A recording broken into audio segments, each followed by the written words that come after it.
Every night after the restaurant closed, she would quietly ask for a bag of leftover food. No one questioned her, and no one seemed to care.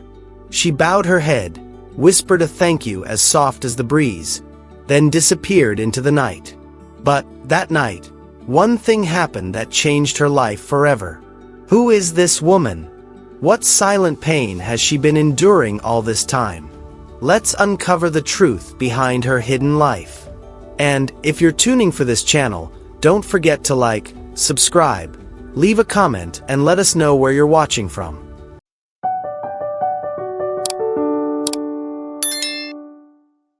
Lagos, Nigeria, a city alive with energy, where life never slows down. At its heart stands Pearl Palace, a restaurant that symbolizes luxury and wealth. Its patrons are businessmen, celebrities, and high-ranking government officials. The owner, Mr. Adewale, is known for his polished appearance, immense wealth, and commanding presence.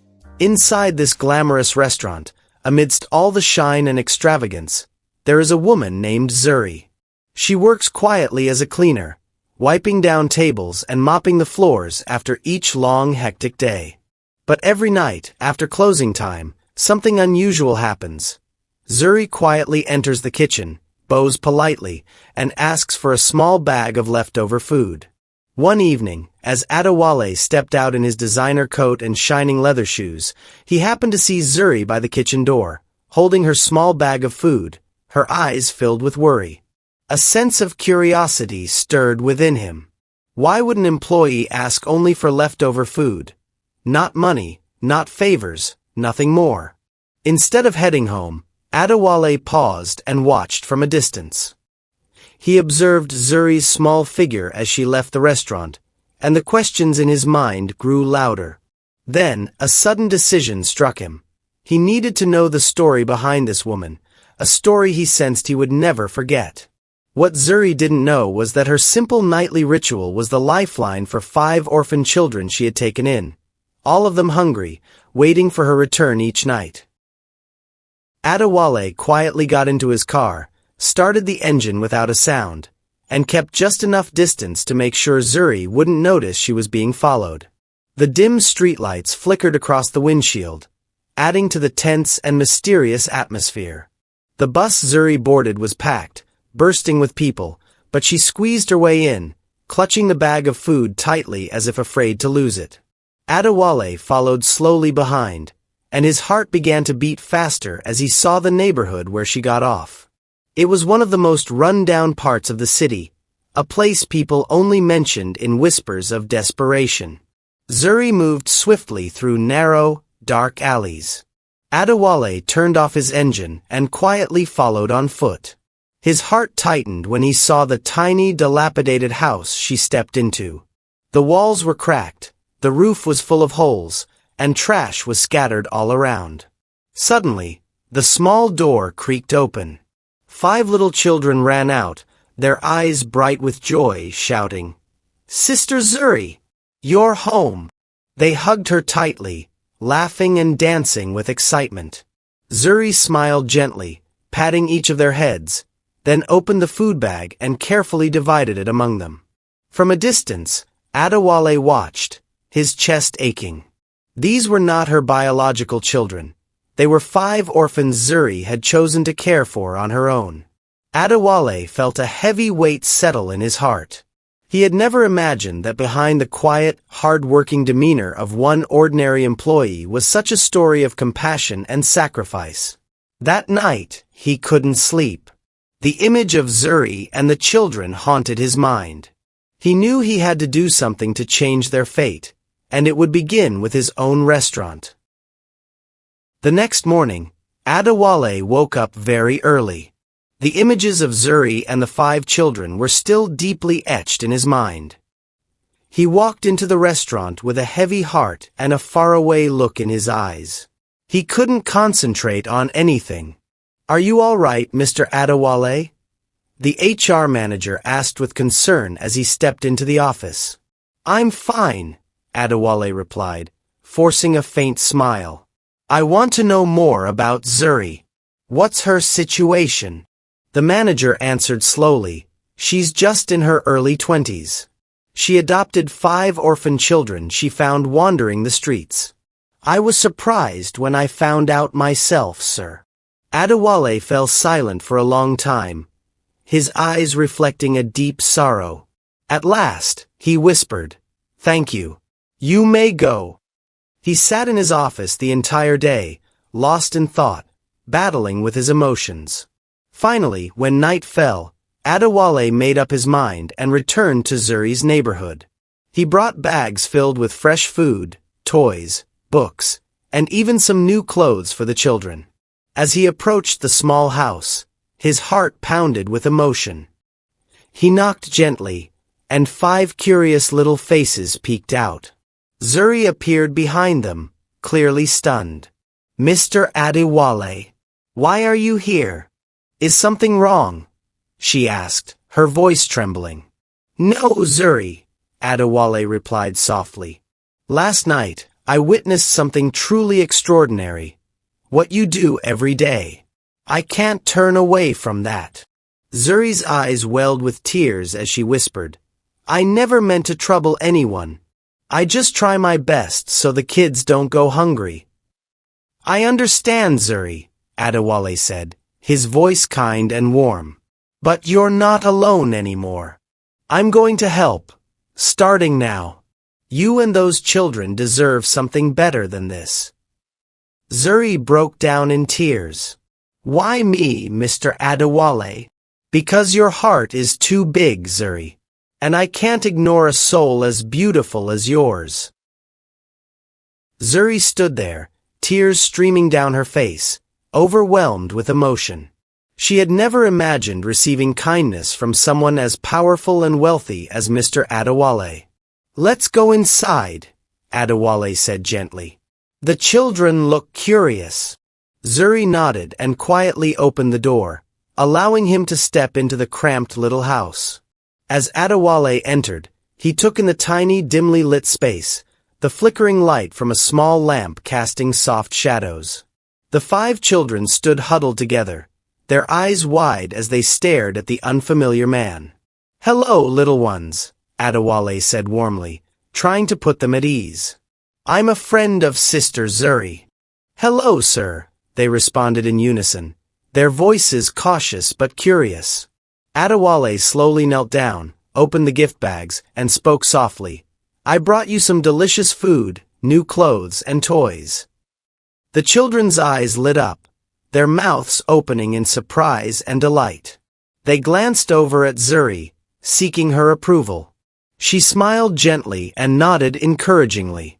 The kids eagerly ran forward, carefully but excitedly picking up each gift. Zuri watched the scene unfold, her heart trembling with emotions she couldn't describe. She turned to Adewale, her eyes still glistening with tears. "I really don't know how to thank you. You didn't have to do all this." Adewale shook his head slowly, his voice sincere. "No, Zuri. I'm the one who should be thanking you. You've taught me a powerful lesson about humanity, compassion, and selflessness." Choked with emotion, Zuri whispered, "I just want them to have a better life, to never go hungry again. I'm only doing what my heart tells me is right. You've done far more than that, Zuri, and I want to do something more lasting for them. I want to make sure you and the children never have to live in a place like this again. I'll find a better home, safer, cleaner, more worthy of your kindness." Zuri's eyes widened in shock. "Are you serious, Mr. Adewale?" "Absolutely," he said, his eyes filled with unwavering resolve. Suddenly, the youngest child walked up to Adewale and asked softly, "Sir, are you an angel?" The innocent question made Adewale's heart tighten. He bent down and gently stroked the child's hair. "No, little one.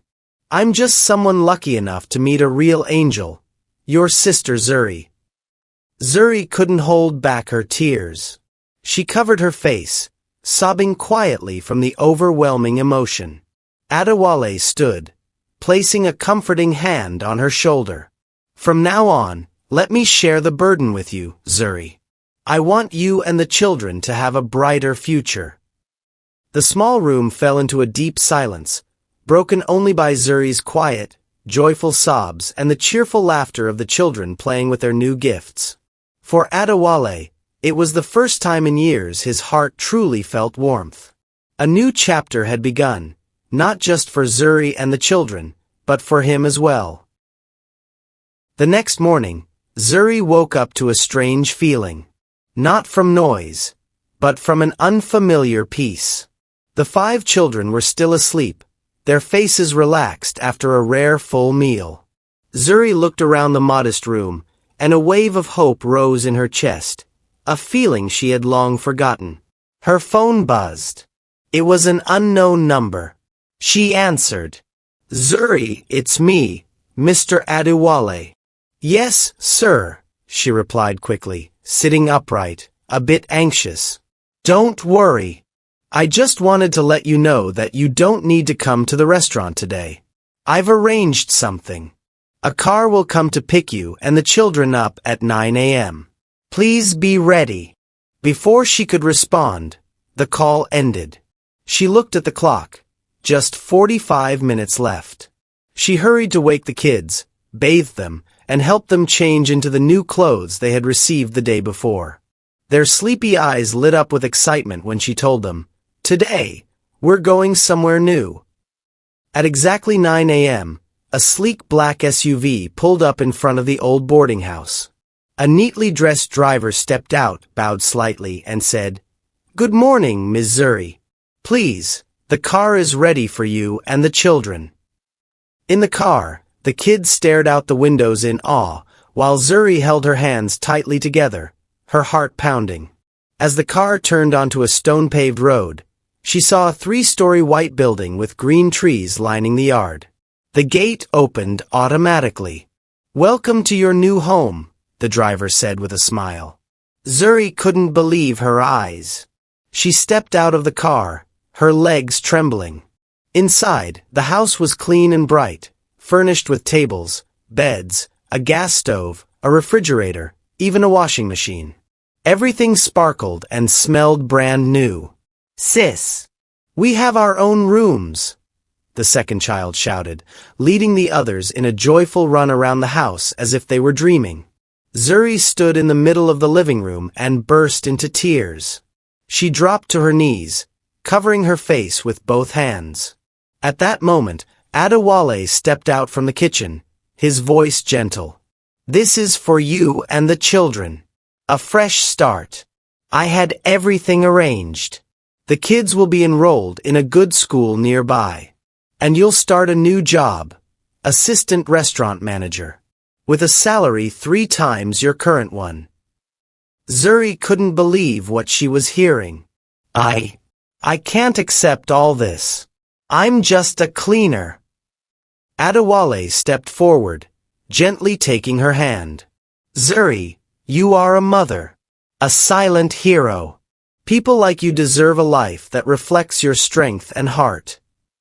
Just then, all 5 children ran over and wrapped their arms around Zuri, their faces glowing, their voices chirping out the words of thanks they had learned. In that moment, there were no lines between rich and poor, only humanity. Adewale turned away, his eyes stinging. A part of him had changed forever.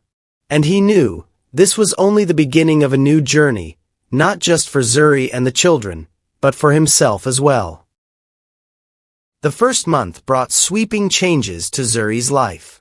Her new job was far from easy. From being a quiet cleaner, she now had to learn how to organize work schedules, manage shifts, handle emergencies, and even attend meetings with department heads.